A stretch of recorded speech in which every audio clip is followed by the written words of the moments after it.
Socialization. Let's get into it. Continuing our step-by-step process in setting you up for success in your homeschooling journey. Today, we're hitting the all contentious, important, really actually kind of fun topic of socialization. I'm Sarah Wakeamp, and my family and I transitioned to homeschooling from public schooling in 2022. As I was going through the process myself, I found a lot of things. As I was going through the process myself, I noted things that I thought could be improved, mistakes that I made, and how I would change the process to make it better. Taking all that together, I came up with my own framework to help new homeschoolers to start homeschooling. Oh, it's on the same board. Every new homeschooler needs a map. Using this framework and following the order of the videos, by the end, you will have your homeschool set up for success. And not just on the ground, not just choosing curriculum or setting up your homeschool room, but also with the mindset stuff, all the fears and challenges and hurdles that come up as you're thinking about transitioning into homeschooling. So let's get straight into it. Socialization. I'm gonna need an extra swig of iced coffee for this. There are others out there who have done an excellent job of tackling how beneficial homeschooling is for socialization. So I'm gonna let them handle that for now. I'll put the links below of some good episodes you can listen to that speak to how well homeschooling works for having a healthy, well-rounded, well-adjusted child who still has friends and is involved in the community. I have found the homeschooling community to be a huge gift to myself and my children. We have friends, we have support, we have parties, we have play dates, we have all the same stuff that we used to have, except it's actually even better. All right, let's get the same for you. So we're starting with awareness, the A in a map. What do we need to be aware of when we're talking about socialization? Well, let's start with some basic definitions. I don't know what the dictionary definition of socialization is, but for me, it's the opposite of isolation. It's making sure that you and your family are engaged with the world in a place that offers support, encouragement, friendships, connection, and belonging. The most important thing is that you are providing opportunities for you and your family to get connected with the community around you.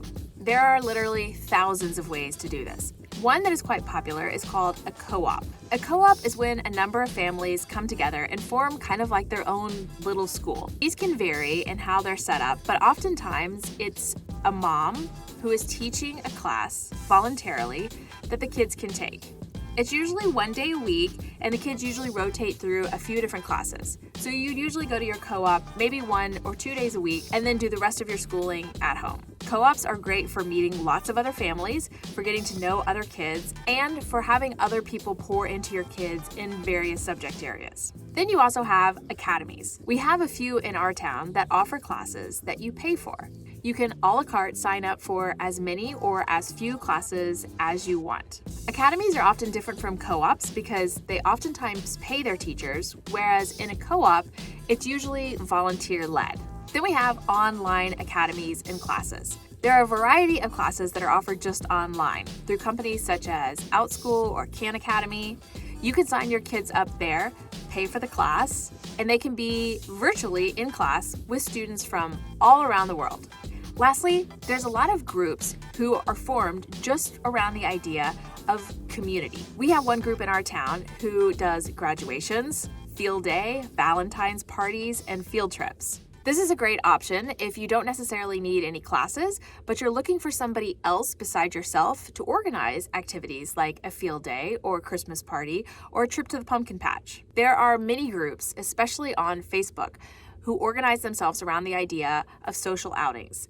This may be educational field trips, or it may just be getting the kids together for game nights and mom's night out. Now let's become aware of some of the myths surrounding socialization in homeschooling. Where do I even begin?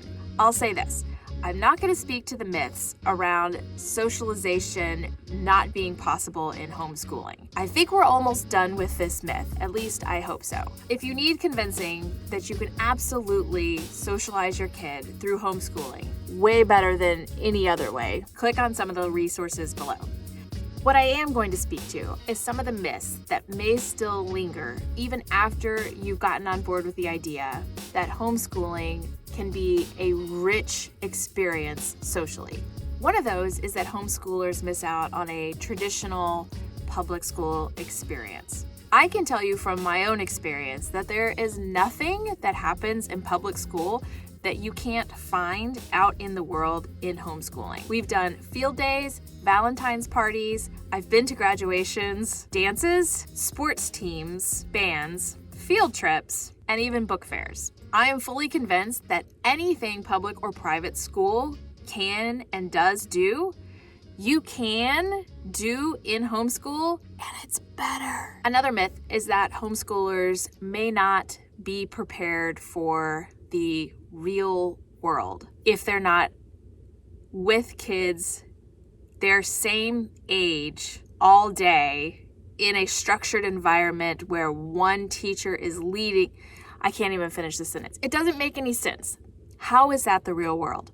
My kids live in the real world day in and day out. It's also a myth that homeschool children never experience disappointment in their socialization or bullying, because there are mean, rude people in the real world, and our kids absolutely experience that. What's beautiful about homeschooling is that we're usually right there beside them, and we can help them process it in the moment and learn how to deal with these types of situations. Another myth is that all socialization or all social groups are religious. You can find, again, whatever group you're looking for. If you're looking for a group that is highly religious, you can find it. If you're looking for something that's strictly secular, you can find that as well. And if you're looking for something that's maybe a little bit in the middle, I've also found this to exist. All right, mistakes I made. I'm gonna be very honest with you.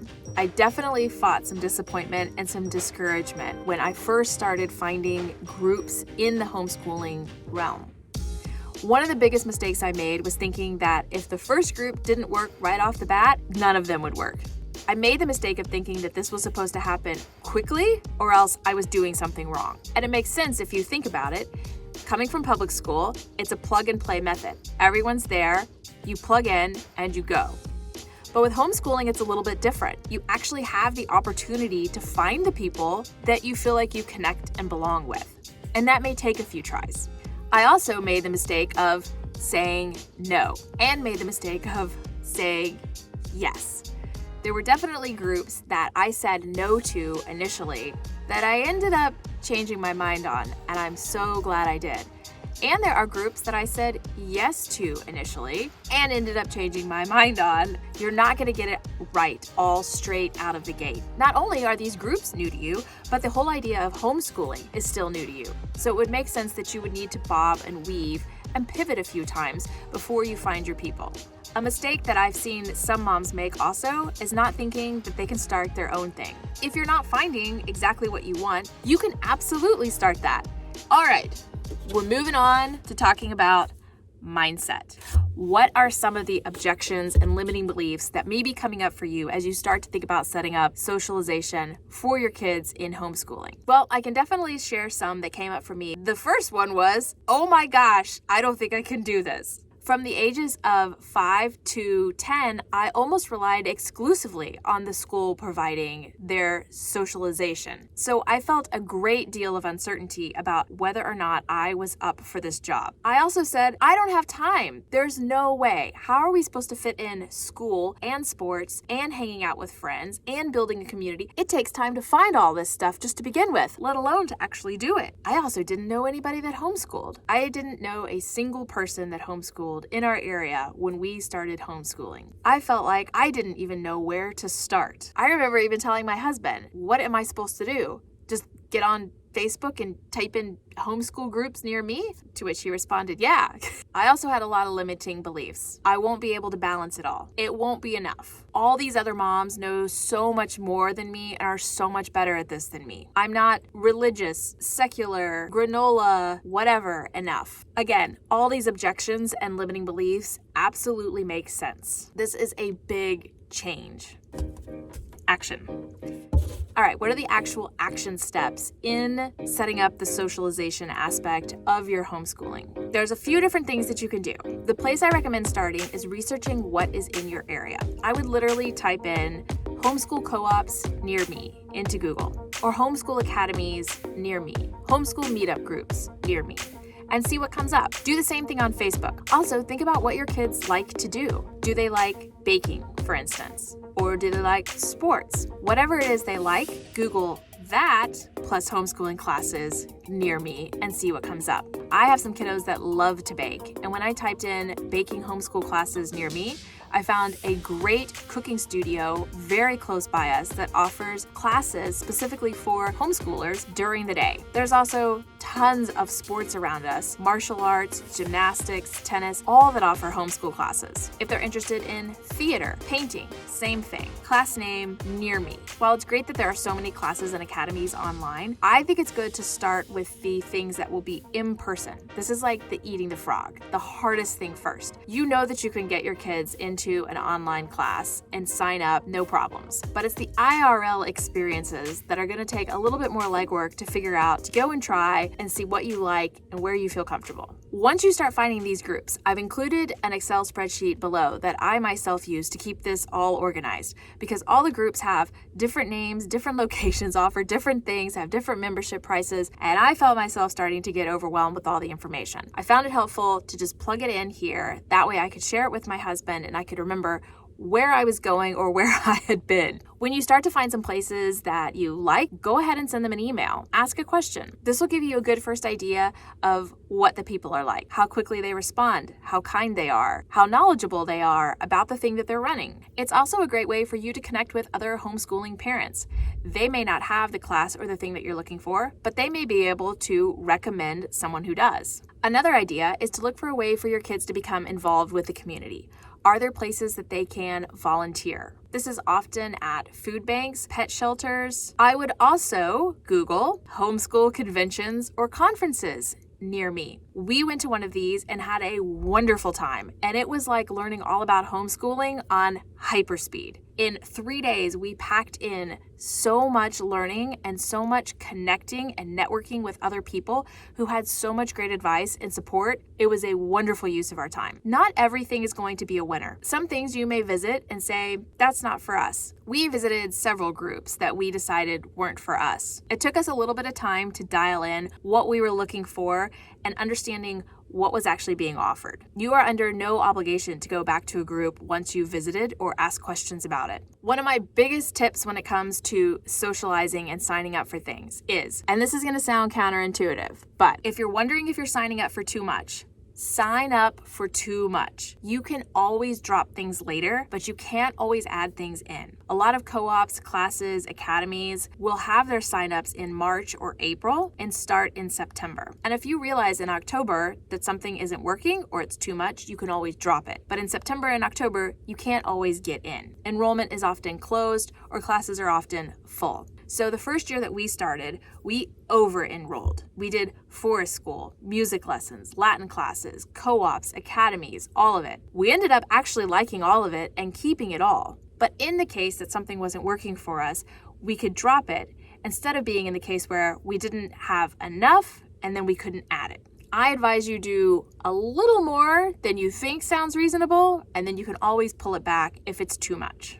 We made it! P, we're to the P process. As you start actually doing this on the ground and seeing how it feels and how it works with your schedule, there might be some things that need to be dropped, or you might find you need to add a few things. It's not going to be perfect right out of the gate. And for a perfectionist and someone who loves efficiency like me, this is hard for me to sit with, but it's just the truth. The wonderful, amazing thing about homeschooling is that you can pivot and you can change. You're not locked into the same group of people or the same class or the same electives for the entire year. I hope that's given you a great start on the socialization piece of setting up your homeschooling. In the next video, we are going to talk about how to set up your daily schedule for homeschooling. Thank you so much for watching. As always, reach out to me with any questions you have. I'm happy to help. Talk to you next time. Bye.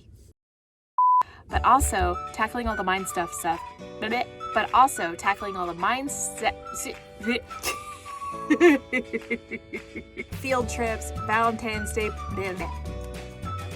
I think it's good to start with the more